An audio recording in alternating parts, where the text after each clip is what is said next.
दोस्तों नमस्कार। हम आईपीएल का एक और मुकाबला कवर करेंगे जो कि पंजाब और आरसीबी के बीच 9 अप्रैल को शाम 7:30 बजे से हिमाचल प्रदेश स्टेडियम धर्मशाला में ये मुकाबला खेला जाएगा। दोस्तों अब बात करेंगे हम इस मैच के पिच रिपोर्ट की। पिच रिपोर्ट की बात करें तो दोस्तों यहाँ की जो विकेट है एक बैलेंसिंग विकेट है, ठीक है ना। यानी कि बल्लेबाज और गेंदबाज को पिच से मदद मिलती है, लेकिन हाँ कुछ कुछ मैचेस ऐसे होते हैं जहाँ पर बल्लेबाजों को भी पिच से ज़्यादा मदद मिलती है। लेकिन औसतन जो ये पिच रहती है, यहाँ फर्स्ट इनिंग हो या सेकेंड इनिंग हो, यहाँ पर हमारे लिए पेसर और स्पिनर दोनों इंपॉर्टेंट रोल प्ले करेंगे। आप इस बात को ध्यान में रखकर चलेगा। और बैटिंग की बात करूँ तो यहाँ पर जो मिडिल ऑर्डर के बल्लेबाज होते हैं, ठीक है, आप उन पर फोकस करके चल सकते हैं, ठीक। और ऐसे मैचेस में खासतौर पर और जो ऑलराउंडर प्लेयर होते हैं वो हमारे लिए काफ़ी इंपॉर्टेंट रहते हैं, ठीक, चाहे फर्स्ट इनिंग हो या सेकेंड इनिंग, ठीक। एक टिप्स जो मैं आपको हमेशा देता हूँ, अगर आपको समय पर पिच रिपोर्ट नहीं मिल पाती है तो कप्तान टॉस जीतने के बाद क्या कर रहा है, पहले बैटिंग कर रहा है या बॉलिंग कर रहा है, आप उसके डिसीजन को अपना आधार बनाकर भी टीम में प्लेयर का सिलेक्शन कर सकते हैं। और वो ऐसे मैचेस में ही वो जो ये ट्रिक्स है ये बड़ी काम की रहती है, ठीक है। वहाँ पता नहीं होता है क्योंकि इस साल यहाँ इस ग्राउंड पर बहुत ज़्यादा मुकाबले खेले नहीं गए हैं तो आइडिया नहीं हो पाता तो कैप्टन क्या कर रहा है आप उस पर फोकस करके चल सकते हैं, ठीक। उसके बाद बात करेंगे वेन्यू रिकॉर्ड की। वेन्यू रिकॉर्ड की बात करें, इस ग्राउंड पर अब तक टोटल 10 T20 मुकाबले खेले गए हैं, जहां बैटिंग फर्स्ट करने वाली टीम 7 बार तो वहीं बैटिंग सेकंड करने वाली टीम 3 बार यहां अपने मुकाबले जीती है, ठीक। और एवरेज स्कोर कितना रहा है 179 का, बशर्ते 179 का यहाँ एवरेज स्कोर जरूर है। लेकिन इस ग्राउंड पर मैं क्लियर कर दूं, लो टोटल जो थोड़ा सा एवरेज स्कोर मुकाबले होते हैं 160 या 150 के अराउंड, ऐसे मुकाबले भी यहाँ पर देखने को मिलते हैं, ठीक है। तो देखिए अगर 10 में से 7 बार बैटिंग फर्स्ट करने वाली टीम जीत रही है तो हम इस रिकॉर्ड के बेस पर तो ये कह सकते हैं कि हाँ जो टीम बैटिंग फर्स्ट करेगी वो मुकाबला जीत सकती है, ठीक है। उसके जीतने के चांसेस मतलब थोड़ा ज़्यादा रहेंगे, ठीक। और 3 बार बैटिंग सेकंड करने वाली टीम जीती है तो अगर आप ज़्यादा टीमें बना रहे हो तो एक दो टीमें आप बैलेंसिंग बनाकर भी चल सकते हैं, जिसका झुकाव जो होगा वो बैटिंग सेकंड की तरफ हो सकता है, ठीक। क्योंकि जब टीम बनाते हैं आपको ये भी ध्यान में रखना पड़ता है कि भाई दोनों टीमें कौन कौन सी खेल रही हैं, ठीक है, उनके प्लेयर किस फॉर्म में है, ठीक। और इस ग्राउंड पर अब तक जो मुकाबले खेले गए हैं वो किस प्रकार के हुए हैं, ताकि आपको ये पता चल सके कि हाँ मुझे इस प्रकार की टीम बनाकर मैं चल सकता हूँ इसके बेस पर, ठीक है। तो ये चीज़ें आपको पता होनी चाहिए जो मैं आपको आगे बताऊँगा, ठीक। उसके बाद बात करेंगे हम प्लेयर्स फॉर्म की, क्योंकि आज इस ज़्यादा रिकॉर्ड है नहीं जो मैं आपको प्रोवाइड करवाता हूं हमेशा, तो इस वाले मैं तभी आपको सीधे प्लेयर्स की फॉर्म के बारे में बता रहा हूं, ठीक। प्लेयर्स फॉर्म की बात करें तो पंजाब के वो कौन कौन से प्लेयर हैं जो अच्छी फॉर्म में है और आरसीबी के वो कौन कौन से प्लेयर हैं जो अच्छी फॉर्म में है, मैक्सिमम मैचेस में जिन्होंने अच्छा प्रदर्शन किया है, एक आध मैच ऊपर नीचे वो चलता है दोस्तों, ठीक है। तो देखिए पंजाब की तरफ से प्रभजीत सिमरन सिंह जो है, प्रभ सिमरन सिंह, तो ये अच्छी फॉर्म में है। उसके बाद शशांक सिंह अच्छी फॉर्म में है। सैम करन जो है वो ठीक ठाक फॉर्म में है, यानी कि ड्रीम टीम में आने लायक प्लेयर है। और जैसा एक ग्राउंड है उसका बिहेवियर है, वहाँ पर सैम करन हमारे लिए एक इंपॉर्टेंट प्लेयर हो सकते हैं, ठीक। उसके बाद राहुल चहर, इस विकेट पर जो है स्पिनर को भी पीछे मदद मिलती है, चाहे फर्स्ट इनिंग हो या सेकेंड इनिंग हो, और राहुल चहर की फॉर्म अच्छी है, ठीक है। हर्षल पटेल अच्छी फॉर्म में है और अर्शदीप सिंह वो भी अच्छी फॉर्म में है। यहाँ पेसर और स्पिनर, ठीक है ना, वो जो है इंपॉर्टेंट रोल प्ले करेंगे। तो पंजाब की तरफ से इतने जो प्लेयर हैं इनके ये अच्छी फॉर्म में है, ठीक है।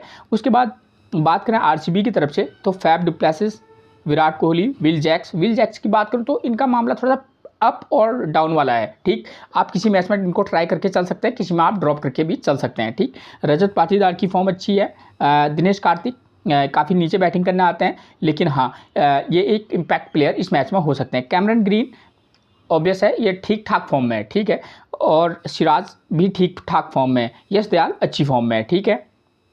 लेकिन मैं आपको बता दूं, मैंने आपको बोला है कि भाई यहाँ पर मिडिल ऑर्डर के बल्लेबाज पर फोकस करके चल सकते हैं, तो उस समय हमारे लिए सैम करन है, राहुल चहर है, क्योंकि ये जो मिडिल ऑर्डर पर राहुल चहर नहीं, सैम करन और शशांक सिंह, ये दो जो प्लेयर हैं वो इंपॉर्टेंट हो सकते हैं। और आरसीबी की तरफ से हो सकते हैं जैसे पाटीदार, दिनेश कार्तिक और कैमरन ग्रीन, ठीक है। तो ये प्लेयरों पर आप फोकस करके चल सकते हैं, ठीक।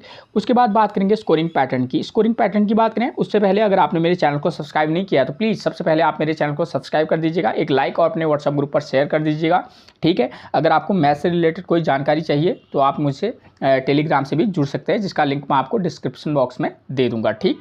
उसके बाद बात करेंगे स्कोरिंग पैटर्न की, तो इस ग्राउंड पर 150 से कम का स्कोर महज 2 बार बना है, 150 to 169 एक बार, 179 to 189 4 टाइम्स और 190 प्लस का स्कोर 3 बार बना है, ठीक।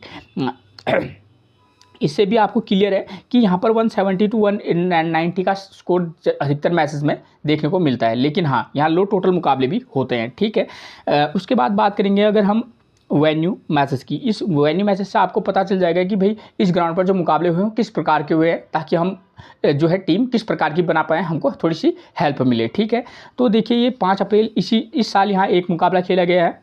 5 अप्रैल को मैं आपको 2 वेन्यू मैच बताऊँगा, एक ये वाला और उसके बाद नेक्स्ट ये।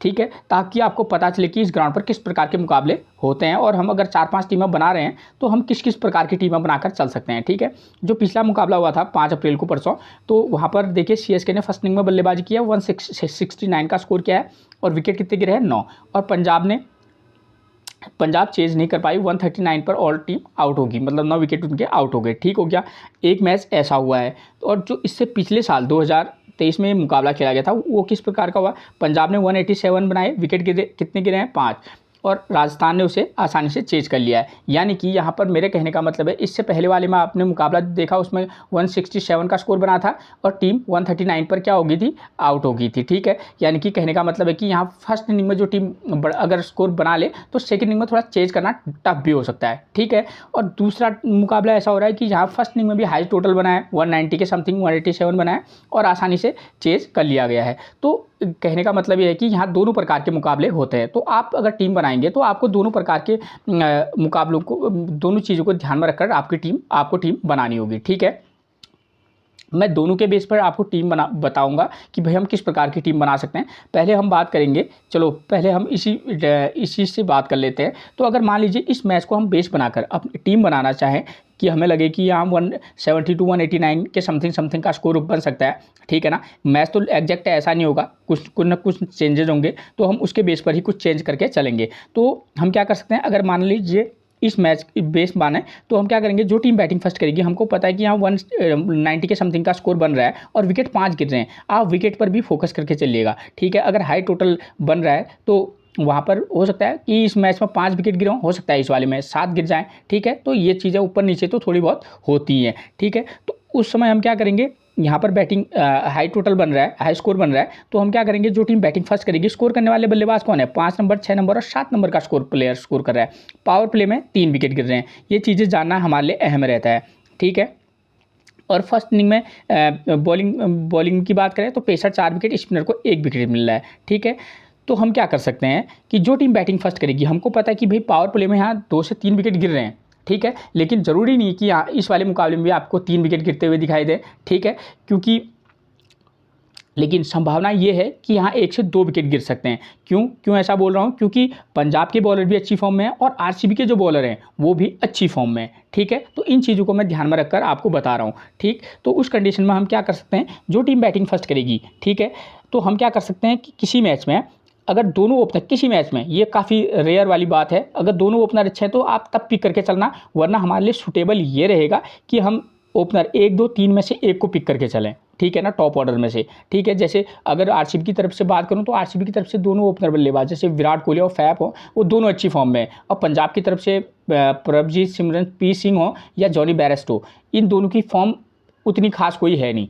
अगर पी सिंह की बात करें तो वो 30-35 का स्कोर बहुत तेज़ी से करते हैं लेकिन फिर आउट हो जाते हैं, और जॉनी बेयरस्टो उतनी कोई खास फॉर्म में है नहीं, लेकिन हाँ एक अच्छी पिक बन सकते हैं। तो इन दोनों को आप किसी मैच में ट्राई करके चल सकते हैं, लेकिन एक जो अलग टीम बनेगी तो उसमें हम चाहें तो इन दोनों में से एक को पिक करें या ड्रॉप करके भी चल सकते हैं। ठीक है, तो आपको रिस्क लेकर चलना ही पड़ेगा। ठीक है, मैच के अकॉर्डिंग। तो हम क्या करेंगे कि 1, 2, 3 में से एक को लेकर चल सकते हैं। ठीक है ना, चाहे तो आप विराट कोहली या इनको भी में से भी किसी एक को पिक करके चलना। ठीक है, उसके बाद हम क्या कर सकते हैं, 4 नंबर और 6 नंबर के प्लेयर को भी पिक करके चल सकते हैं। तो ऐसे में बात आती है कि भाई दोनों टीमों में जो मिडिल ऑर्डर के प्लेयर हैं वो कौन कौन है। पंजाब की तरफ से शशांक सिंह अच्छी फॉर्म में, सैम करन को पिक कर सकते हैं, और आशुतोष शर्मा, ये प्लेयर पर आप फोकस करके चल सकते हैं पंजाब की तरफ से। ठीक है ना, शशांक सिंह, सैम करन और आशुतोष शर्मा, अगर वो बैटिंग फर्स्ट करेगा तो। अगर बात करें मैं आरसीबी की, तो आरसीबी की तरफ से मिडिल ऑर्डर के प्लेयर कौन कौन से हैं, रजत पाटीदार है, वो अच्छी फॉर्म में है। ठीक है, कैमरन ग्रीन एक अच्छी पिक बन सकते हैं इस वाले मैच में, और दिनेश कार्तिक, ये 3 जो प्लेयर हैं आप इन पर टारगेट करके चल सकते हैं। ग्लेन मैक्सवेल, इनकी फॉर्म सबसे बद से बदतर फॉर्म जिसे कहते हैं, वो फॉर्म चली है ग्लेन मैक्सवेल की।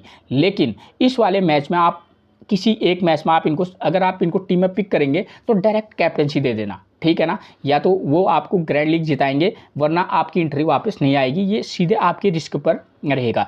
मैं ऐसा किस लिए कह रहा हूँ, क्योंकि दोस्तों इस विकेट पर जो है स्पिनर को भी पिच से मदद है और यहाँ पर मिडिल ऑर्डर का प्लेयर स्कोर कर रहा है, इनकी फॉर्म बहुत बेकार है, ठीक है, ये क्लियर बात है। ठीक, तो आप अगर रिस्क लेंगे तो आप उन पर रिस्क लेकर चलना, इनकी फॉर्म बेकार है, ये अगर चलेंगे तो ये ग्रैंड लीग जिता सकते हैं, अगर नहीं चलेंगे तो आपकी एंट्री वापस नहीं आएगी। ठीक, तो ये है, आप चाहे तो चूज करें या तो ड्रॉप। तो ये चीज़, ये प्लेयरों के नाम मैंने बता दिए कि मिडिल ऑर्डर में ये कौन कौन से प्लेयर हैं जिन पर आप टारगेट करके चल सकते हैं। ठीक हो गया।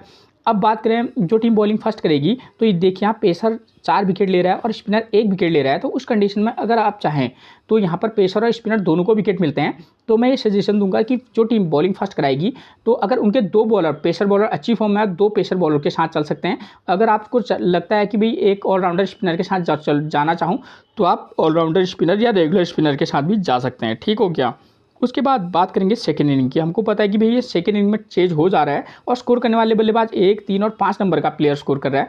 पावर प्ले में 1 विकेट गिर रहा है, तो ये मान के चल सकते हैं कि हाँ पावर प्ले में 1 आध विकेट गिर सकता है। ठीक है ना, तो आप प्लेयर की फॉर्म देख लीजिएगा। प्लेयर की फॉर्म आपको मैं प्लेइंग 11 में सारा डेटा आपको प्रोवाइड कर दूंगा, ठीक है, तो आपको पता चल जाएगा। और वैसे भी मैंने आपको ऊपर प्लेयर की फॉर्म के बारे में बता दिया है और ऊपर से मैं आपको जानकारी दे रहा हूँ। ठीक है, तो सेकंड इनिंग में यहाँ 1, 3 और 5 नंबर का प्लेयर स्कोर कर रहा है। कहने का मतलब ये है कि मिडिल ऑर्डर का प्लेयर ही यहाँ मैक्सिमम टाइम स्कोर करता है, तो हमारा टारगेट होंगे मिडिल ऑर्डर के प्लेयर। हाँ, सेकेंड इनिंग में हम चाहे तो ओपनर में से भी चांस देकर चल सकते हैं। ठीक हो गया। तो हम एक बार फिर से मिडिल ऑर्डर पर ट्रस्ट करके चलेंगे और इस वाले मैच में जो है नीचे के बल्लेबाज भी हमारे काफ़ी इंपॉर्टेंट रोल प्ले करेंगे। और सेकेंड इनिंग बॉलिंग की बात करूं तो पेसर और स्पिनर, पेसर को भी विकेट मिल रहा है, स्पिनर को भी, तो यहाँ पर भी आप क्या कर सकते हैं, चाहे तो 1 या 2 पेसर के साथ जा सकते हैं। ऑलराउंडर पेसर अगर टीम में हो तो आप एक मेन पेसर, रेगुलर पेसर, एक ऑलराउंडर पेसर प्लस एक ऑलराउंडर स्पिनर या रेगुलर स्पिनर के साथ भी जा सकते हैं। ऑलराउंडर स्पिनर उचित ज़्यादा रहेगा। ठीक है, अब बात आती है कैप्टनसी और वाइस कैप्टनसी की। वाइस कैप्टनसी और कैप्टनसी में यहाँ पर ऐसा हो सकता है कि एक तो आप ऑलराउंडर प्लेयर को टारगेट करके चलिएगा, कारण क्योंकि यहाँ 5-6 नंबर का प्लेयर स्कोर कर रहा है और ऑलराउंडर जैसे सैम करन हो या कैमरन ग्रीन हो, ग्लेन मैक्सवेल हो, वो 4-5 नंबर पर भी बल्लेबाजी करने आते हैं। तो ऐसे जो प्लेयर हैं वो एक की प्लेयर का काम कर सकते हैं। ठीक है, ये एक मेरा अनुमान है। ठीक, उसके बाद ये चीज़ क्लियर होगी। और अगर आप बल्लेबाजी सेक्शन से भी देना चाहेंगे तो यहाँ नीचे के प्लेयर स्कोर कर रहे हैं, तो आप चाहे तो 3 नंबर 5 नंबर के प्लेयर को भी पिक करके जा सकते हैं। अगर ओपनर अच्छी फॉर्म में है तो आप ट्राई करके चल सकते हैं, जो थोड़ा सा रिस्की रहेगा क्योंकि दोनों साइड के जो बॉलर हैं वो भी अच्छी फॉर्म में है। ठीक है, तो अगर आप चाहें तो दे सकते हैं, चाहे विराट कोहली और फैफ हों, ठीक है ना, तो इन प्लेयरों पर भी ट्राई करके आप चल सकते हैं। कम से कम इस वाले मैच के बेस पर तो इन पर ट्राई किया जा सकता है। ठीक है, क्योंकि यहाँ कम से कम सेकेंड इनिंग में हो या फर्स्ट इनिंग में हो थोड़ा सा बल्लेबाज स्कोर कर रहे हैं। ठीक है, ये चीज़ आपकी क्लियर होगी। अब अगर मान लीजिए जो इस साल का मुकाबला हुआ है, ठीक है, जो हुआ है कि परसों ही हुआ था 5 अप्रैल को, तो यहाँ पर 170 के समथिंग का स्कोर बनाया और सेकेंड इनिंग में टीम चेस नहीं कर पाई। हो सकता है कि इस प्रकार का मुकाबला भी हो सकता है। ठीक है, नकार नहीं सकते। तो उस कंडीशन में अगर हमको टीम बनानी होगी, हमको एक बार फिर से देखना होगा स्कोर करने वाले बल्लेबाज कौन है।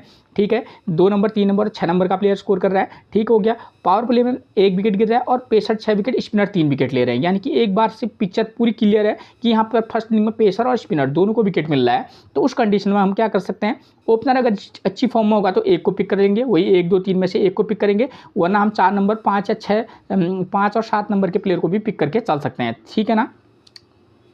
ठीक, तो और जो टीम बॉलिंग फर्स्ट करेगी हम क्या करेंगे, पेसर और स्पिनर दोनों का कॉम्बिनेशन बनाकर चल सकते हैं, मतलब 2 पेसर प्लस 1 स्पिनर के साथ भी जा सकते हैं। ठीक है, ये एक कॉम्बो पैक बन सकता है आपका। और जो टीम सेकंड इनिंग में बैटिंग करेगी, कि हमको पता है कि भाई सेकंड इनिंग में टफ हो रहा है चेज करना, तभी मैंने आपको बोला भी कप्तान टॉस जीतने के बाद क्या कर रहा है। ठीक है, उसके डिसीजन पर भी बहुत सी चीज़ें निर्भर करती हैं। अब उसके बाद टीम कुछ अलग कर दे तो दोस्तों वो अलग बात है, लेकिन हाँ कम से कम वो एक इंटरनेशनल प्लेयर है, वो जो करेगा वो उसके पास पूरा स्टाफ रहता है, तो काफ़ी चीज़ें देखकर वो तय करते हैं कि हाँ ये हमारे लिए सही रहेगा। तो ये चीज़ें होती हैं। ठीक है, तो उसके बाद अगर टीम कुछ अलग कर दे तो दोस्तों वो उसमें उसकी भी गलती नहीं है। ठीक है, तो हम क्या करेंगे जी, हमको पता है कि भाई सेकेंड इनिंग में चेज करना काफ़ी टफ हो रहा है और पावर प्ले में यहाँ 2 विकेट गिर रहे हैं। सेकंड इनिंग में देखिए पेसर 5 विकेट, स्पिनर 4 विकेट ले रहे हैं, तो इसका ये मतलब है कि भाई सेकंड इनिंग में बल्लेबाजी करना काफ़ी टफ रहेगा। तो आपको फिर मैं वही कहूँगा, टॉप ऑर्डर 1, 2, 3 में से 1 को पिक कर लेना, बशर्ते आप 3 नंबर को पिक करके चलें। ठीक है, प्लेयर की फॉर्म के बेस पर। उसके बाद आप चाहे तो ऑलराउंडर 5 और 7 या 6 नंबर के प्लेयर को भी पिक करके चल सकते हैं। ठीक हो गया। और हमको पता है भाई यहाँ पर पेसर और स्पिनर दोनों विकेट ले रहे हैं, तो एक बार फिर से हम pacer, 2 pacer plus 1 spinner, regular spinner के साथ हम जाएंगे। और जैसे यहाँ पिच लग रही है वहाँ पर आप चाहे तो अगर आप ऐसा जैसा लो स्कोरिंग मुकाबला और इस तरीके का मुकाबला आपको लग रहा है कि भाई हाँ यहाँ पर चेज नहीं हो पाएगा, तो आप इस तरीके का कॉम्बो पैक बनाकर चल सकते हैं। ठीक है, अब बात आती है कैप्टनसी और वाइस कैप्टनसी की। तो यहाँ पर बॉलर्स को भी आप वाइस कैप्टनसी दे सकते हैं। अगर रिस्क लेना चाहेंगे तो स्पिनर भी आपके लिए एक वाइस कैप्टनसी का रोल प्ले कर सकता है। उसके बाद हमको ये भी देखना होगा कि भाई यहाँ पर जो ऑलराउंडर बॉलर हैं, ऑलराउंडर प्लेयर है, जैसे सैम करन है, कैमरन ग्रीन है, ग्लेन मैक्सवेल है, तो ये प्लेयर भी वाइस कैप्टनसी और कैप्टनसी के एक अच्छे विकल्प हो सकते हैं। ठीक है, और कैप्टनसी और वाइस कैप्टनसी देते वक्त आप ये सोच लेना कि भाई मैं किस इनिंग के प्लेयर को देना मेरे को ज़्यादा बेटर रहेगा। ठीक है, और एक बार और जो इम्पोर्टेंट बात है वो ये है कि मिडिल ऑर्डर, खासतौर पर आप यहाँ चाहें तो 4 नंबर, 6 नंबर, 7 नंबर के प्लेयर पर टारगेट करके चल सकते हैं, उनके प्लेयर की फॉर्म के बेस पर। ठीक हो गया, बात क्लियर होगी। ठीक हो गया ना।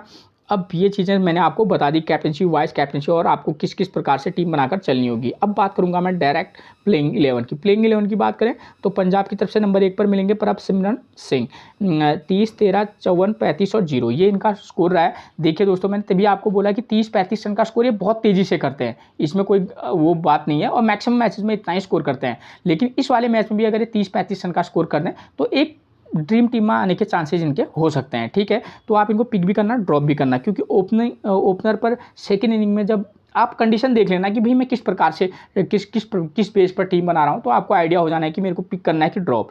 जॉनी बेयरस्टो 7, 46, 108, 15, 0, 22 रन, ये इनका स्कोर रहा है अब तक। यानी कि आप ट्रस्ट नहीं कर सकते इस प्लेयर पर, तो ये सिचुएशन है। पर किसी में जाना चाहेंगे तो आप जा सकते हैं। राइली रूसो 0, 43, 26, 9, 1, ये अंडररेटेड प्लेयर है जिस पर किसी का ध्यान नहीं होगा, राइली रूसो। ठीक है, एक मैच में आप ट्राई करके चल सकते हैं, थोड़ा सा रिस्की रहेंगे। लेकिन शशांक सिंह की बात करूं तो 27, 25, 68 हर मैच में लगभग इस प्लेयर ने स्कोर किया है, तो इस अभी तक के प्रदर्शन के बेस पर ये टीम में बनते हैं। ठीक है, उसके बाद बात करेंगे हम सैम करन की। सैम करन जो है ऑलराउंडर प्लेयर है, ये हमारे लिए इंपॉर्टेंट रहेंगे। अगर आप थोड़ा रिस्क लेना चाहेंगे तो वाइस कैप्टनसी दे सकते हैं। पिछले मैच में 7 run 1 wicket, 26 run 0 wicket, 1 wicket, 20 run 1 wicket, यानी कि ड्रीम टीम में आने लायक प्लेयर रहते हैं। ठीक है, जितेश शर्मा की फॉर्म बेकार चल रही है और कुछ मैचेस में तो इनको बल्लेबाजी करने का मौका भी नहीं मिला है। लेकिन इस मैच में ऐसे प्लेयर इंपॉर्टेंट हो सकते हैं, लेकिन हाँ, इनकी फॉर्म बहुत बेकार चल रही है। आशुतोष शर्मा को जब भी मौका मिला है इनने भी अच्छा खासा स्कोर किया है, और इस वाले मैच में जो है मिडिल ऑर्डर के प्लेयर स्कोर कर रहे हैं, तो वहाँ पर एक की प्लेयर का काम कर सकते हैं। हरप्रीत बरार की बात करें, 0 विकेट, 2 विकेट, 0, 0, 0, ये इनका फॉर्म चल रहा है। लेकिन यहाँ पर स्पिनर को पिच से मदद है, चाहे फर्स्ट इनिंग हो या सेकंड इनिंग हो, कम से कम जो पिछला मुकाबला खेल गया है उसके बेस पर तो ये कह सकते हैं। लेकिन एक चीज़ क्लियर कर दूँ, एक ग्राउंड पर 4 से 5 पिचेज होती है, एक ही पिच पर 2 मैच लगातार नहीं होते हैं। तो यहाँ पर क्या हो सकता है कि अब जो जिस विकेट पर यह मुकाबला खेला जाएगा, हो सकता है कि उसका बिहेवियर थोड़ा सा चेंज हो सकता है कि वहाँ पर स्पिनर को उतनी पिच से ज़्यादा मदद ना मिले। ठीक है, हो सकता है कि यहाँ पर जो बल्लेबाज हैं वो उनके लिए अच्छी कंडीशन हो। ठीक है, तो आप इस बात को भी ध्यान में रख के चलना। ठीक है, तो आपको पता चल जाएगा कि भाई मेरे को किस प्रकार की टीम बनाकर चलनी है। राहुल चहर की बात करूँ, 3, 2, 1, 1, 0। ठीक है, तो स्पिनर को पीछे मदद होगी, तो ये राहुल चहर हमारे लिए इंपॉर्टेंट पिक बनेंगे। ठीक, हर्षल पटेल अच्छी फॉर्म में है, ठीक है ना, तो आप इनको पिक करके चल सकते हैं। किशोर रबाडा 0, 1, 0, 0, 1, ये इनका फॉर्म चल रहा है किशोर रबाडा का। ठीक है, आप किसी मैच में मौका देकर देख सकते हैं। अर्शदीप सिंह की बात करूँ तो ये इनकी बहुत ज़बरदस्त फॉर्म में है। अर्शदीप सिंह आप ट्राई करके ज़रूर चल सकते हैं। ठीक है, आप ध्यान दीजिएगा कि आप टीम किसके बेस पर बना रहे हैं। ठीक है ना। उसके बाद बात करेंगे प्लेइंग 11 आरसीबी की, तो अफैब ज़बरदस्त फॉर्म में है। ठीक है ना, लेकिन यहाँ पर ओपनर आपको दोनों वेन्यू मैचेस समझाया, तो वहाँ पर ओपनर बल्लेबाजों को थोड़ी दिक्कत हो रही है, तो आप इनको पिक भी करना और ड्रॉप भी, और विराट कोहली को भी इस मैच में आप पिक भी करना और ड्रॉप भी। ठीक है ना, और ये दोनों प्लेयर वाइस कैप्टनसी के चॉइस बन सकते हैं। ठीक है, जैसी इनकी फॉर्म है, लेकिन जैसी पिच की कंडीशन है वहाँ पर थोड़ा सा रिस्क रह सकते हैं। ठीक है, दोनों को इस वाले मैच में आप चाहें तो फैप और हर एक को एक एक मैच में तो ड्रॉप करके चलना है। विल जैक्स 106 रन 1 विकेट, 55 और 7 रन 0 विकेट, ये इनका फॉर्म चल रहा है। हो सकता है कि टीम इस वाले मैच में इनको गेंदबाजी भी करा सकती है। ठीक है, थोड़ा सा दिक्कत हो सकती है इनके साथ बैटिंग में, लेकिन किसी में ट्राई करके चल सकते हैं। रजत पाटीदार 2 52 50 52 9 और 50, 3 हाफ सेंचुरी इनने अभी तक की हैं। तो आप क्या कर सकते हैं, यहाँ पर मिडिल ऑर्डर के प्लेयर स्कोर कर रहे हैं, उन पर थोड़ा फोकस करके चलना है, तो रजत पाटीदार पर टारगेट करके चल सकते हैं। ग्लेन मैक्सवेल, इनकी फॉर्म बेकार चल रही है, इनके फॉर्म के बारे में आपको इसी से पता चल जाएगा कि इनकी फॉर्म क्या चल रही है। ठीक है, लेकिन इस वाले मैच में अगर आप रिस्क लेंगे तो इस प्लेयर को आप टीम में देंगे तो डायरेक्ट कैप्टनसी दे देना, या तो आपकी टीम बहुत हाई पे जाएगी या आपकी टीम की एंट्री वापस नहीं आएगी। इनके बारे में मैं ज़्यादा बात नहीं कर सकता, लेकिन हाँ की प्लेयर रह सकते हैं इस वाले मैच में, जैसे यहाँ पिच की कंडीशन रही हैं। ठीक है, कैमरन ग्रीन की बात करें तो 1 विकेट 0 विकेट 37 रन 2 विकेट, तो ये जो ऑलराउंडर प्लेयर हैं वो हमारे इंपॉर्टेंट रहेंगे। दिनेश कार्तिक की बात करूँ तो देखिए दोस्तों, ये काफ़ी नीचे बैटिंग करने आते हैं, जब मौका मिलता है तो स्कोर करते हैं, और इस वाले मैच में ये एक की प्लेयर का काम कर सकते हैं। Swapnil Singh 15 run 0 wicket 1 wicket, ये इनका फॉर्म चल रहा है फिलहाल डोमेस्टिक और आईपीएल का। तो ये यहाँ पर स्पिनर को पिच से मदद है, किसी में आप स्पिनर को भी लेकर चलना, किसी मैच में आपको स्पिनर को ड्रॉप करके भी चलना होगा। करण शर्मा की बात करें तो 1 विकेट 0 विकेट 2 विकेट 0 विकेट 1 मतलब 2 विकेट लगभग ये स्पिनर के बेस पर अगर आप टीम बना रहे होंगे तो वहाँ पर करण शर्मा हमारे लिए इंपॉर्टेंट पिक बनेंगे। ठीक है, सिराज की बात करें 2 विकेट 1 विकेट 0 विकेट 1 मतलब अच्छी फॉर्म में है सिराज। ठीक है, ठीक फॉर्म में है, मतलब ज़्यादा विकेट तो नहीं ले रहे हैं, लेकिन हाँ 1-2 के साथ जा रहे हैं। ठीक है, और विजय कुमार, इस प्लेयर पर किसी का टारगेट नहीं रहता है, ये बात क्लियर है, और ऐसे ही प्लेयर ऐसे पीसेस पर हमारे लिए इंपॉर्टेंट रोल प्ले करेंगे। ठीक है, आप सोच लीजिएगा कि आप कंडीशन किस बेस पर आप अपनी टीम बनाकर चल रहे हैं, तो कंडीशन के बेस पर आप इनको पिक भी कीजिएगा और ड्रॉप भी। ठीक, दोनों चीज़ें कंडीशन पर ही सब कुछ निर्भर करता है। ठीक है, तो विजय कुमार को आप पिक और ड्रॉप दोनों करना। यश दयाल की बात करें तो इनकी फॉर्म अच्छी है। ठीक है ना, 1 से 2 विकेट लगभग हर मैच में लेते हैं, इंपैक्ट प्लेयर के तौर पर आते हैं, तो आप कंडीशन के बेस पर इनको पिक और ड्रॉप दोनों कीजिएगा। ठीक है, तो मैंने आपको मैच से रिलेटेड वो सारी जानकारियाँ दे दी हैं जिसके बेस पर आपको काफ़ी हेल्प मिलेगी। ठीक है, फिर मिलेंगे हम आपसे एक और प्रेडिक्शन के साथ, तब तक के लिए आप सभी को मेरा प्रणाम दोस्तों।